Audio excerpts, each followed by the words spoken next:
We are just getting started and admitting people in. We'll start in just a second, everyone.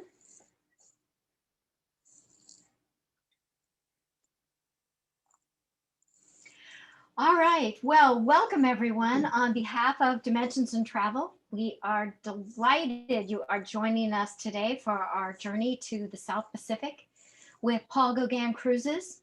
Tahiti reopened for tourism earlier this month, and Paul Gauguin Cruises will resume sailing as of August 28th. My name is Diana St. James, and I am one of the owners of Dimensions in Travel, along with Jill Romano. Safe travel is coming back. We see it every day in the requests and bookings that we're getting. These virtual events started out as a way to keep the spirit of travel alive, but now we hope they are inspiring you with ideas for your next trip. And we stand by ready to make your travel dreams a reality. I am just back from Hawaii myself, and I can assure you that travel, even though you have to jump through a few hoops, it is every bit as wonderful as you remember it is.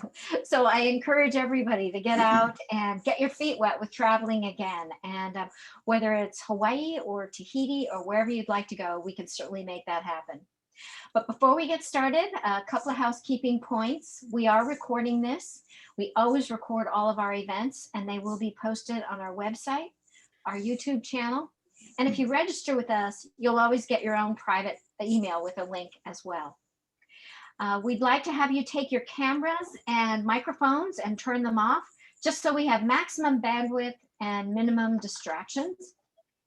And finally, put your questions in the chat box at the very bottom, and Jill will either be answering those in the chat box during our presentation, or we'll get to them at the very end.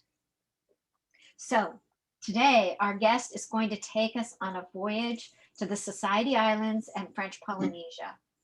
And we are going to be going there with the all-inclusive Paul Gauguin Cruises. I was fortunate enough to be able to sail with them a few years ago, and the sea really is as beautiful as you will see in all of the pictures that are going to be presented today. None of these images are photoshopped. In addition to snorkeling and kayaking on my trip, which was incredible, we toured a pearl farm and a vanilla plantation. And I just find this part of the world to be truly a heavenly place. But before we get started, I want to introduce my business partner and agency co-owner, Jill Romano. Hi, Jill. Hi, Diana. Hello, everyone. Welcome to our fabulous journey here to the South Pacific today. I am so pleased to introduce you all to Rolf Friedman. He is the Director of Sales for the Western and Pacific Northwest region for Paul Gauguin Cruises. We have been so lucky working with Rolf since I started at the agency more than 30 years ago. Of course, we were all very, very young in those days. We still are. We still are. After he moved on from the role of sports director with Club Med to their district sales manager. And then in the late 1990s, he began his career in the cruise industry. Prior to coming to Paul Gauguin Cruises, he has held key roles such as Vice President of Sales for the newly formed American Queen Steamboat Riverboat Cruises, Regional Manager for Seabourn and Cunard Line, as well as Intrav, Clipper, and Crystal Cruises. So you can see we have a cruise expert with us here today. Through in-person and now virtual training, he continues to support and assist our team to expertly create the most amazing trips for you in one of the most beautiful destinations in the world. P.S. It's where I got engaged and then sailed on this beautiful ship. So precious memories for me. It holds a very special place in my heart. Rolf enjoys spending time with family in the Pacific Northwest and is an avid runner. If you're down along the marina one of these days, you may see him in San Francisco and loves all kinds of outdoor activities. Today, again, I'm so pleased that Rolf is here. Rolf, will you please take us away on a journey to French Polynesia on the beautiful Paul Gauguin? Thank you so much, Jill and Diana. Very much appreciate it. I will make a little comment on that as well. As Jill said, I've known these ladies for 30 plus years now, worked with them through various capacities. Not only are they very gracious people, as you know, but one of the unique things about their office that I really want to just make a point of is they have had such consistency there with the same advisors over the years that have stayed there. And I've kind of grown up in the industry along with them, and they're still there. You don't see that often in business, in any type of industry. And so I'm very impressed by that. So it speaks obviously well to their ownership and the way that they treat the people that they work with and vice versa. So very appreciative and respect that very much. I will take you away on this journey. First off, a real quick shout out, happy 90th birthday to Willie Mays, an American treasure. And we love him. We love him dearly, and he's a Bay Area treasure. But this is the South Pacific, where we'll take you around a little journey now to sail through. However, this is not advancing right now, so very strange. Rolf, let's see. Let's see. For some reason, the PowerPoint is not moving forward, but if you would like to do it out on your end, Diana, I'm happy to move it forward by you and then do each slide accordingly. Okay. All right. Let me go ahead and bring it up. Rolf, can you stop your screen share? Yes. There we go. Okay. Let me go ahead and start.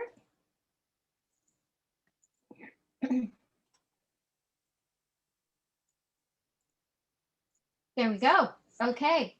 Okay, we'll move on to the next one, Diana, and just begin the presentation. So thank you very much for taking it from there.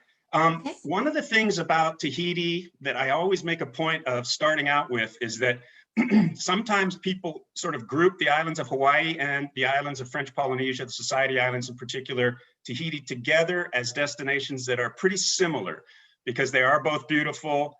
They are both tropical destinations, wonderful vacation spots and so forth. But there are really some considerable differences to take in.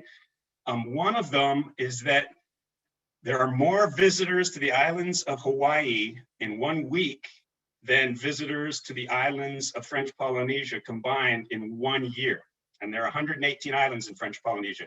So right off the top, the number of tourists, the number of people going there is widely disparate. You could fit all of the hotel rooms in French Polynesia into, a hotel in Las Vegas specifically. I mean, you could really not find a more under-visited but incredibly dreamed of destination than Tahiti. One of the points that I think is really well worth making is that there is a little uncertainty as to where Tahiti is located, and it's completely understandable because it's about as far from a landmass as you can possibly get in the world, in between all 4 continents there that you saw in that previous shot. So it's only 8 hours from the West Coast, however, as opposed to Hawaii being about 5 hours. So it's only 3 hours beyond the distance to Hawaii, but 50 years behind it, as they say. The key, I think, to this experience in many ways is that we're the only fully all-inclusive experience in all of French Polynesia, on land or at sea. One of the things about this part of the world is that it's incredibly beautiful and remote and just absolutely an amazing place to voyage to and take a vacation. But because of its remoteness, it's also one of the most expensive places on Earth to travel to, because so much has to be brought in from so far away. It contributes obviously to the cost. So we are fully all-inclusive, including air, round-trip air from Los Angeles on Air Tahiti Nui packaged in, transfers, day room if needed at a property, hotel property. All your meals, 3 specific dining venues, all diverse menus throughout the venues that you go to. Complimentary beverages, cocktails, wines, spirits, all included throughout the course of your cruise. Minibar in every stateroom, replenished with whatever you may be going through in that day, whether it's beer, soda, bottled waters, gratuities, all of that is included. So you have everything right there. You don't have to worry about the cost associated with doing things a la carte on your own in this part of the world when you take a Paul Gauguin cruise. So Diana, we can go to our next slide. which is an indicator of what really is our secret sauce, I think. The thing that makes the Paul Gauguin cruise experience what it is that we have this amazing, extraordinary staff. They are so gracious, so lovely, so warm and inviting. And they're about, I would say, the most 5+ star yet relaxed staff you'll ever find, because it's not a formal type of service on board. Dress code is very relaxed, no jackets, ties for gentlemen, anything of that kind, but still a very stylish experience.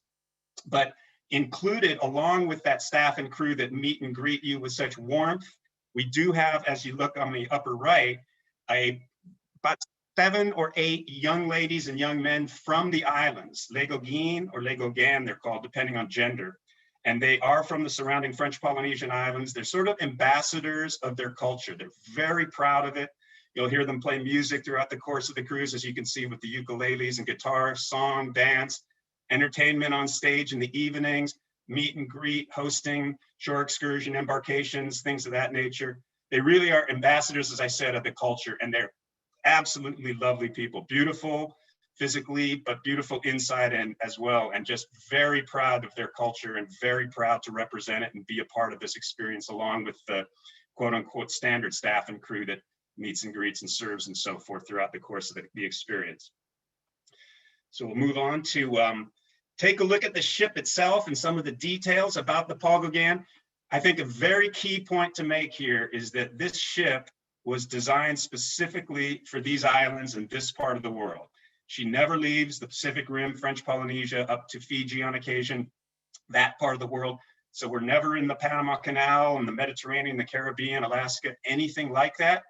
But the key about that too is that the ship was built with a very shallow draft, which enables us to get in much closer to the islands than larger ships on their way to Australia or world cruises going through this area would ever be able to do. 332 guests, a small ship. The ship is almost 20,000 tons, however, so it could easily accommodate far more people than we do have on board with that 332. So we sort of have a philosophy of no lines. You never have to wait for anything, whether it's a drink at the bar, whether it's getting into a dining venue, whether it's even embarkation to the tender for a shore excursion. We try to make this as fluid and uncongested as possible. Deck space is very open and available, no congested areas at all. Suites and staterooms, we have owner's suite, grand suites range almost to 600 square feet. 70% of our accommodations have balconies or verandas on them. So again, the ship was designed for the destination because that's such a welcome thing to have, is to open those doors, have that, those windows, have that fresh air breeze through and be able to sit out there, have your morning coffee, 24-hour room service. So feel free to dine on your deck, your balcony. 1 to 1.5 crew to guests. So we have 220 staff and crew to 332 guests on board. Very important to point that out. And an onboard water sports marina, which I'll talk about as we move forward. Real quickly, the photo on the left, though, is very significant because, as I said before, with that shallow draft, you would not see a larger ship in that photo so up close to the islands itself. You really feel as though you could reach out from that veranda or from the deck and actually touch that lush, tropical, gorgeous vegetation, which is such a huge part of what you'll experience down there. So again, the ship purpose-built for this part of the world. So we'll move forward to, this is a category I'd like to show you. In the interest of time, I can't really go through the owner's suite, grand suite, all the way through the different categories of which we have on board. But this is kind of the mid-range, category C and D with the balcony veranda, as you can see in the background, very nicely appointed. One point though is that our ship just came out within the last few weeks of an overall dry dock, complete refurbishment. It's so new that we don't even have a photo shoot that's been taken on it yet. So I can't even show you. They won't be completely different than what you see here, but updated. We've included some technological upgrades. There's now complimentary Wi-Fi throughout your course of the cruise, in the course of your cruise. As you can see here, the balcony veranda, there's the stock minibar on the left, flat screen TV. So very comfortable accommodations, nothing inside category whatsoever without at least a window porthole view. So everything, 70% accommodations with verandas, balconies, but everything has at least a view of this gorgeous destination you're visiting. Excuse me. So we'll move on. And in the interest, again, in the abbreviated time that we might have relative, I wanted to show you a little bit of where we go. If you look in our destination itineraries and talk with the advisors at Dimensions and Travel, they'll be able to tell you all of the itineraries. But the base itinerary in the center of the screen there, which everything is built off of it, which is what Diana and Jill have done in the past, is the 7-night Society and Tahiti and Society Islands itinerary, which I'll take you on today. But if you look on the other sides of that, we also do 10 and 11-night itineraries, including the Tuamotus, beautiful reef surrounded islands with incredible snorkeling and scuba diving. We do 11 nights, which you can see on the right, where we go to the Cook Islands, along with Society Islands. And our longest itinerary is 14 nights, which has 3 of those island archipelagos combined, the Tuamotus, Society Islands, and the Marquesas, which are these volcanic, totally different islands compared to the Society Islands, not with the coral reefs surrounding them, but absolutely stunning ends of the earth type destination, and one that I have not yet visited, but that's next on my radar absolutely to get to, and calling me definitely spiritually to get there at some point. But we will move on to give you an idea of where we go. This is the map of the Society Islands. So you fly into the island of Tahiti, which of course the capital is Papeete, where the flights will land and return from, and that's where the ship embarkation is and disembarkation at beginning and end of the cruise. So the first port that we'll go on, as you can see here, is the island of Huahine. Huahine is called the Garden Island because it is incredibly lush and tropical, and also where Diana pointed out she'd been on a tour of the vanilla plantation. This is where about 2/3 of this prized, worldwide famous Tahitian vanilla comes from. And so it's a very agricultural climate there. And as a result, this delicious, amazing Tahitian vanilla is grown there in large, large quantities, as I said before. We normally go to Huahine rather on a Sunday after the ship embarks on Saturday. So it's a little quieter. It's a good day you can rent a wave runner. You can take a walk around the island. You can go on a shore excursion, take a vanilla plantation tour, as Diana said, but it's a little quieter. It's a great first day to not only see Huahine, but get to know the ship as well, spend some time seeing where things are and that kind of a thing. Then next slide, we'll move on from Huahine to our next port, which is the island of Taha. And Taha is known as well for its vanilla. Both Huahine and Taha produce a lot of this vanilla. But the key thing about this full day on the island of Taha is that we travel to this beautiful motu just off of the island. And during the course of that day, the tenders will be going back and forth. And there is this delicious, beautiful barbecue laid out by the staff and crew on this private motu where no one else but the Paul Gauguin guests are there that day. You can see in the upper right photo there, the chaise lounges, umbrellas are laid out, and you have this incredible barbecue throughout the course of the day. So you can come out in the morning on the first tender and stay until the final one returns and spend the entire day there. You can spend part of the day and do a shore excursion in the morning or the afternoon. But the whole idea is just, this is included. It's not something you pay additionally for. And you can see in the lower right, there's a bar set up in the water. You can swim out to that. You can snorkel out to that. We'll have the kayaks too. And there's the tender with these rays, as you can see. The sea life in Tahiti and French Polynesia is off the charts. And I'll talk a little bit more about that as we talk about the water sports platform and marina. But that's the big highlight of the day in Taha. It's a great way for our guests to mix, mingle, get to know one another, and then spend the rest of the week having, become better acquainted during the course of that day as well, and have just a really enjoyable afternoon or full day, however you'd like to do it. Then we will move on from that second full day to what many of the people that go to French Polynesia or take the Paul Gauguin cruise, one or the other or both, really want to see is this gem of an island of Bora Bora, of course, world-renowned, and it is stunning. We spend 2 full days there. So we'll get there at 8 in the morning on one day and then leave 5 o'clock p.m. the following day. So we have 2 full days for people to experience this island. This in the foreground is actually where we have another private beach, as it says, and it's on this motu just directly in front of the island of Bora Bora, as you can see in the background. If you look very closely, framed in the shadow of that famous peak called Mount Otumanu, is the Paul Gauguin nestled into the reef area there. There you go, right there in the middle of the screen. And we do have this, again, included private beach motu day, where people can come out here on the tender, sit back under a bent coconut palm, as you can see there, relax, just enjoy one of the most spectacular views on earth. This is not a barbecue, though. It's not a big social event. It's meant to be a place where you can just find some refuge and relax, and again, be in one of the most absolutely stunningly exotic places on earth. I like to defer in this to James Michener, the late esteemed prolific author, of course, who wrote about the world, traveled it. He called Bora Bora the most beautiful island in the world. So having read a fair amount of Michener and incredible respect for him, I would never argue with James Michener. It is absolutely off the charts beautiful. And that's where I encourage people to just come out to this when they spend that beach day or part of it. Don't bring your cell phone, relax, don't connect. Just be in a place where you will cherish that memory of being there for as long as you live. It is off the charts, crazy beautiful.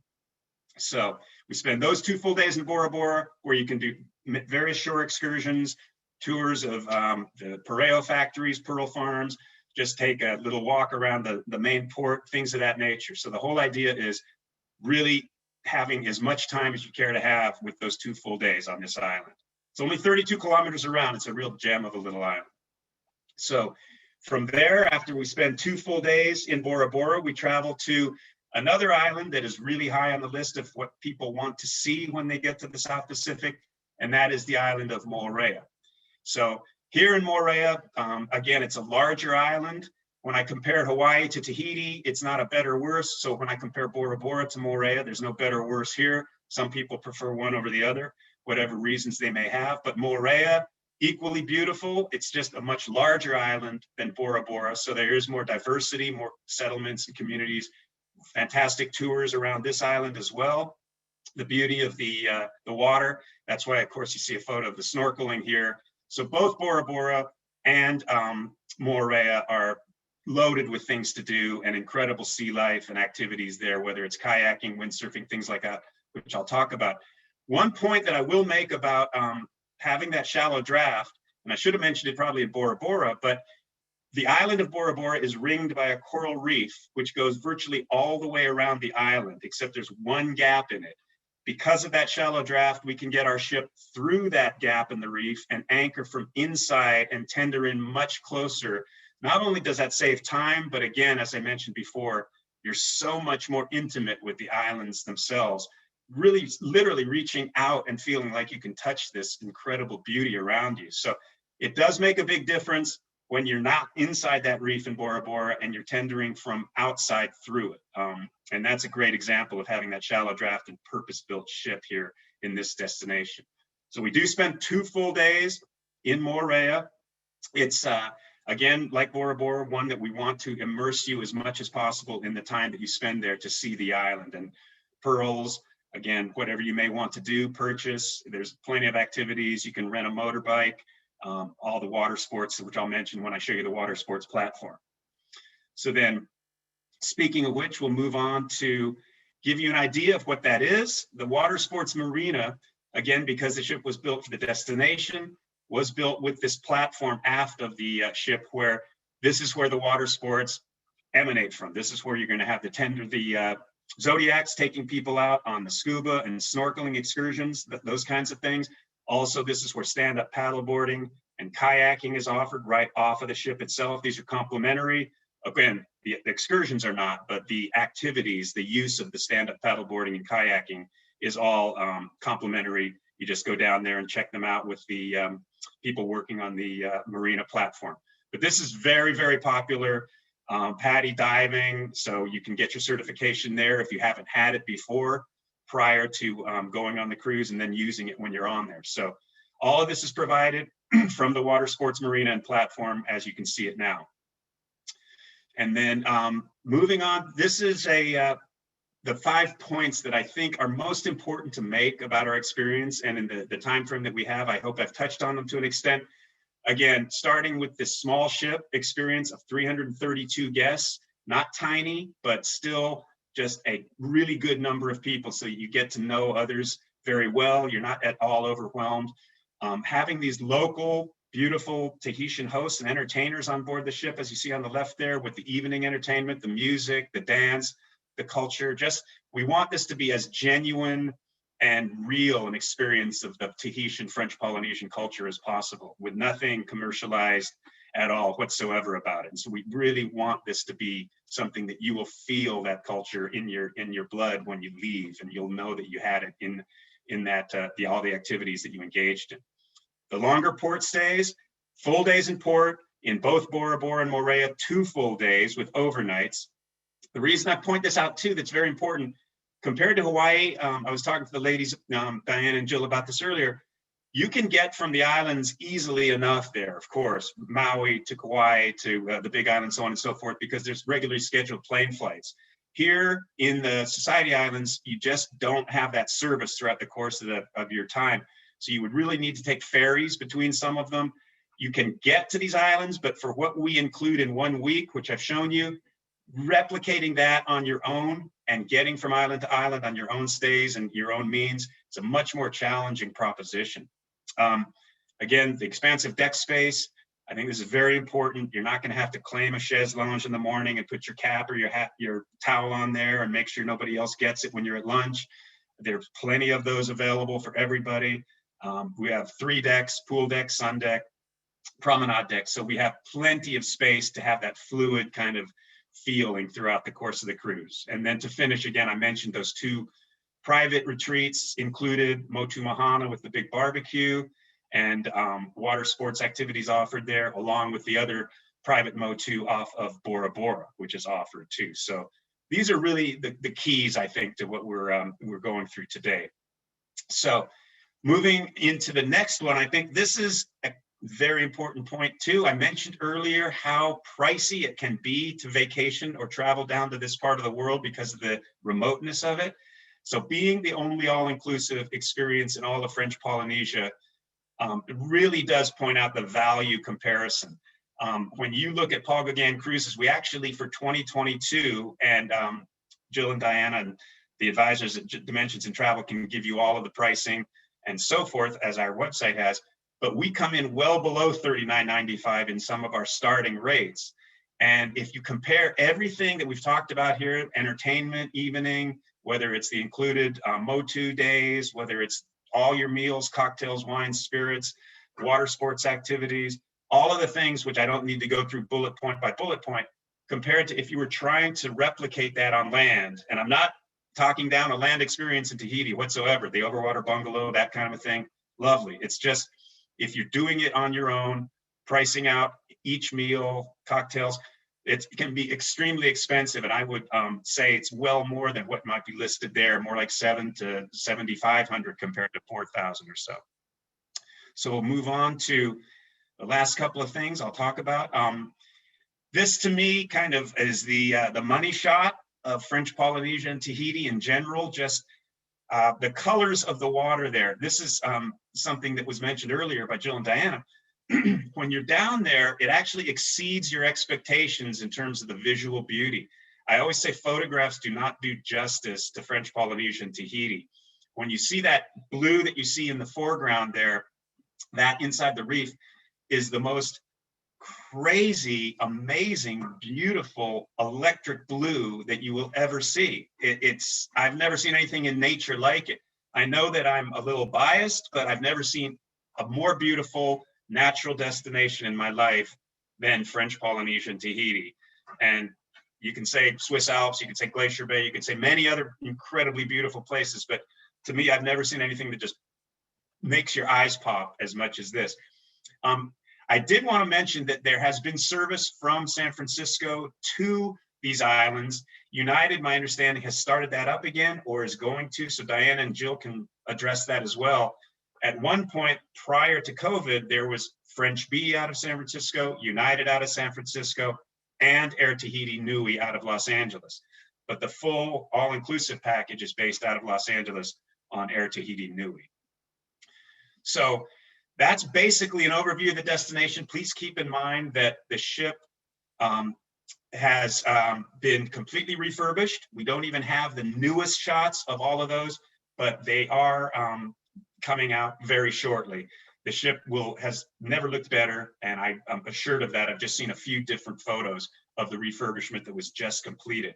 And as Jill indicated, there is air scheduled out of San Francisco. It's just not on a regular basis. So coordinating with the ship would have to be something that would have to be done in advance as well. But speaking of that real quickly, I'll finish with, as you see those overwater bungalows in the foreground there, the reason I make that point is you can easily do a pre-post along with the cruise, spend a night or two in the overwater bungalow, then board the ship, or do the ship and then spend your cruise and then come to an overwater bungalow experience after that. That you can have the best of both worlds and experience it all. So moving forward, I want to again really thank Jill, Diana, and all of these advisors, so professional, such wonderful people at Dimensions in Travel who do the very best work they can for you whenever they possibly can engage in working with you on travel. One thing I'll mention is they are members of a consortium ensemble that has $100 per person shipboard credit on many of our itineraries throughout the course of the year. So when you book with them, you'll have that in addition to spend on whatever it may be. We are fully all-inclusive, but of course you can buy personal purchases on board. We have a spa, we have the shore excursions you can purchase. So there are ways to use that shipboard credit that Jill and Diana and their advisors can provide you with. So just finishing, we're excellent with groups. If you have any interest in traveling with a group, whether it's whatever it may be in terms of, I do a lot of groups with wineries. I do a lot of groups with families in the past. We hadn't touched on protocols really yet. French Polynesia just reopened. I'll finish with this. As Diana said, 5 days ago. So they're just back with their protocols. And I'll quickly let you know, they have all this information at Dimensions in Travel, but travelers under 6 are not subject to quarantine. 6 years or older children who are not vaccinated. This question comes up because, of course, younger people with the vaccine has not been something that there's been a lot of decision yet made with. But according to French Polynesia, 4 days after arrival in the islands of Tahiti, travelers will have to carry out a self-test for COVID, but vaccinations will be required from this point on when we resume sailing in August. Pona is a French cruise line, which is our parent company. They have made that decision uniform for all of their ships, as well as the Paul Gauguin.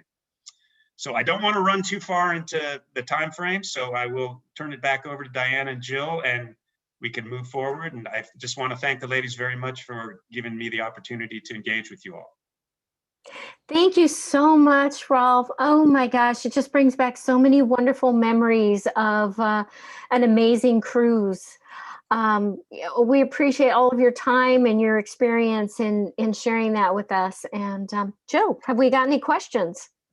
We had some questions that were sent in a little bit earlier, but before I get to that, Rolf, would you just spend a minute or two and talk about the fabulous renewal of vows ceremony that's offered on board? There is something that we do in Bora Bora at sunset, because as I mentioned, we spend that overnight there, and it's called the Tahitian Blessing Ceremony, which is absolutely beautiful. I have to admit, the first time I went on the ship, when I first started 8 years ago with the company, I was down there with my girlfriend at the time, and it was just a day we were out and about, and she was back in the cabin, and I just had talked to the cruise director, and he said, "Oh, I want you to see the Tahitian Blessing Ceremony. It's at, sunset in what's called La Palette, which is kind of a gathering spot, card room bar." And as Jill just mentioned, it is absolutely beautiful. It's where anyone celebrating a special occasion, whether it's your wedding, whether it's your anniversary, whatever, a couple is spending their special occasion with us, they're invited because you fill out a guest information form that we are made aware of on board, that they are celebrating a 5th, 10th, 20th anniversary, honeymoon, whatever. They're invited to this at sunset in Bora Bora, one of the most beautiful times of day and one of the most beautiful places on the planet. And it's very simple. It's just champagne, vows, and just getting together, and the cruise director hosts everyone there. And when I first saw it, as Jill mentioned, I was just, okay, I'm going to watch this and see what it is, because I'm going to be selling this experience. And Michael, who was the cruise director at the time, got everybody together, and he was very, very good about just saying, okay, here's some, everyone had champagne poured, and then there's some cake, and everyone's seated around. So there were probably about 12 or 14 couples. And Michael just read a poem about, this beautiful poem about togetherness and love. And then he said, now I want each of you to look in each other's eyes and just appreciate this very moment that you are experiencing right now in this beautiful place at this beautiful time. And I swear, people were getting teary. And I started to look at it, I started to feel teary, and I was not expecting that, because I was just a bystander by the bar area watching it, thinking, all right, now I know what this is. And as Jill said, it is incredibly memorable. And I will guarantee that no one in that room, and I've seen it several times, no one who has ever experienced it ever forgets that half an hour. It's not a long thing. But afterward, each couple is brought out on deck, wrapped in the traditional Tahitian blanket, fertility blanket it's called. And there's a photo taken with one or two of Les Gauguin, the local French Polynesians that work on the ship. And so that photo is complimentary, of course, and given to each couple. So it is beautiful. I'm glad you brought that up, Jill. Really a great experience. Absolutely. And it's one of a kind. No one else is doing that. So would you talk to the group a little bit about the seasons? I was there one time in June, and we had a little bit of rain, but, a little bit like Hawaii, it comes and goes. You could talk a little bit about the seasons. Traditionally, Tahiti is a year-round destination because it's so close to the equator. It's just south of the equator. So in terms of temperature, it's going to be between mid-70s to mid to upper 80s year-round. Water temperature is 80 to 82 or so, pretty much year-round. It's like bath water, just incredibly clear, beautiful. Rainier, I used to say when I first started with the company, rainy. Now I say rainier because it hasn't been as reliably that way, but rainier season traditionally has been kind of October, November, or November, December, January, February, that time frame, our winter going into late fall, winter, which is their summer, season's reverse, but again, it's so close to the equator. But lately, in the past few years, it's been less predictable that there's going to be more rain in that time of the year. So as Jill said, it is known for having incredibly lush topography and vegetation, and obviously the rain contributes to that. So on rare occasions, you will get downpours, maybe a week where you'll have 5 days of rain, very unusual, but it can happen, obviously. However, as she said, typically it's more like an hour of rain, and then the skies open back up again, and you get that beautiful, cloudy, mystical, Valley High type feel from the local surroundings. But typically it's just in and out kind of rain. And I've been several times, I've never had a week of deluge at all, but you will want some rain because I think it adds to the romanticism of the experience down there just to have it. It really does. And again, it contributes to the beautiful lush greenery too. But that's long answer to that is the rainier season has traditionally been November, December, January, and February.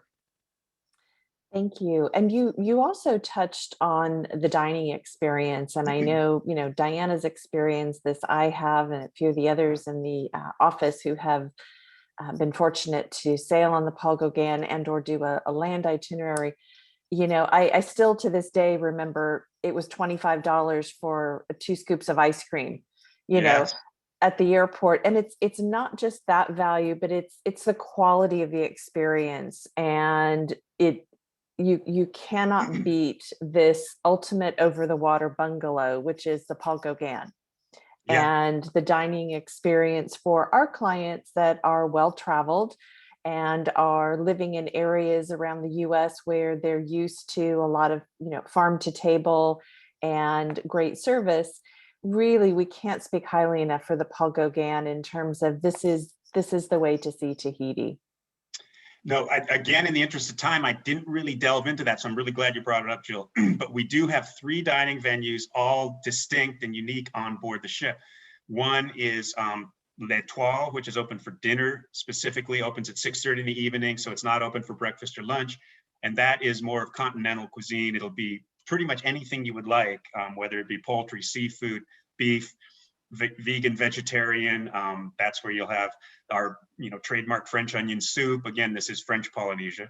But also we have two other dining venues called La Veranda and Le Grill. And real quickly, La Veranda is open for breakfast, lunch, and dinner. So is Le Grill. They are available for dinner on a reservations only basis, not because you pay additionally, but because there's limited seating in those two dining venues for dinner. So you do need a reservation, which you do not need in L'Etoile. But those are distinctly different.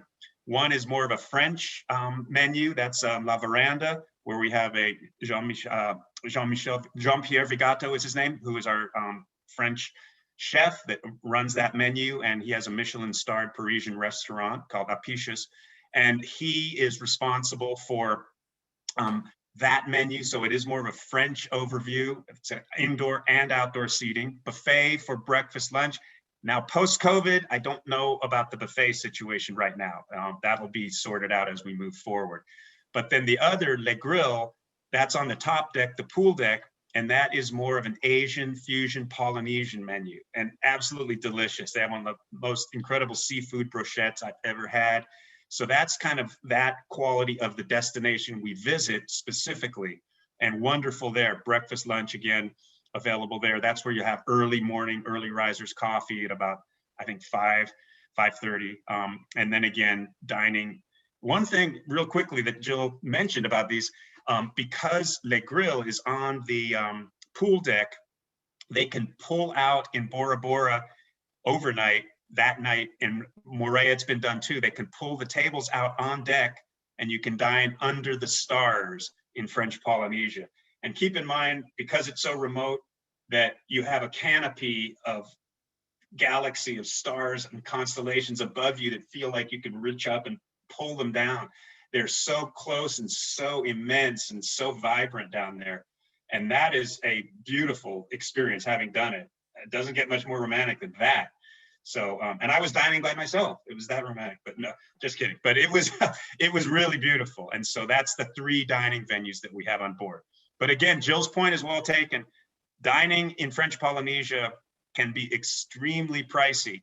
You can find some wonderful restaurants, dining venues down there on land, but having it all inclusive and taken care of in advance like that is very special. And 24-hour room service, as I mentioned, full menu. So again, anything, we have about 7 bars throughout the ship located in strategic areas, whether it's in the full theater for the dining, for the evening entertainment rather, in La Palette, where I told you to do the blessing ceremony, on deck next to the pool, of course. Various places throughout the ship itself, we have cocktails and spirits available throughout the course of the cruise, and a drink of the day, cocktail of the day every day on deck. Well, so, I'm ready to go back. How about you, Diana? So. We'd love to have you back on board. Absolutely. Diana as well, and any of your advisors. I know others that work at Dimensions and Travel have been on board as well. Yeah.